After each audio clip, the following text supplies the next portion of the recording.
सुने के खड़ा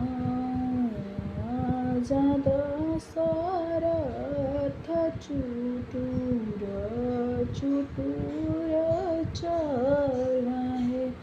राजा चली गईल मालिन फूलवरिया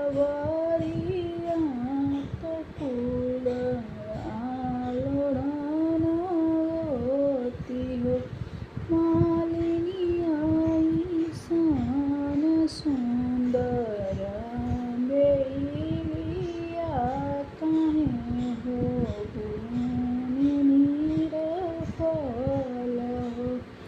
बोलिया कई राजा बोलल बोलही नहीं जानेल हो। राजा ऐसन सुंदर कौशल्या त काहे गुण बाजिन हो। तनि बचन राजा सुनल सुनहि नाही पावेल है। राजा गोड़े मोर तानेला चररिया सुतेला दुख नीदर हो।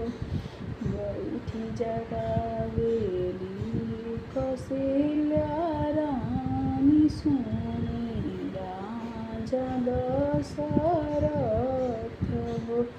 राजा उठी के करीना दतुआनिया खरैया तू हरे हो गे हो। काहू कही मोरे रानी कहत कह दुख लागेल हो।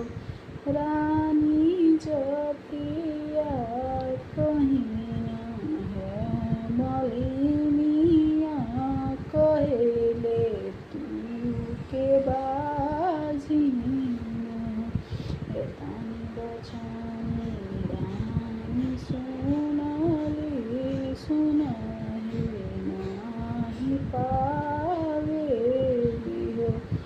रानी अचरा में लेली तिल चाउत सूरज मनावेली हो। सूरज बोलिया के करीना विचार मालिनी बोली बोली हो। घूमि जाहुए रे रानी घूमि जाहु घूमि अपने घरे जाहु हो। रानी आजू के नवाही महीना होरिला तुहरे होई हैं त सुना।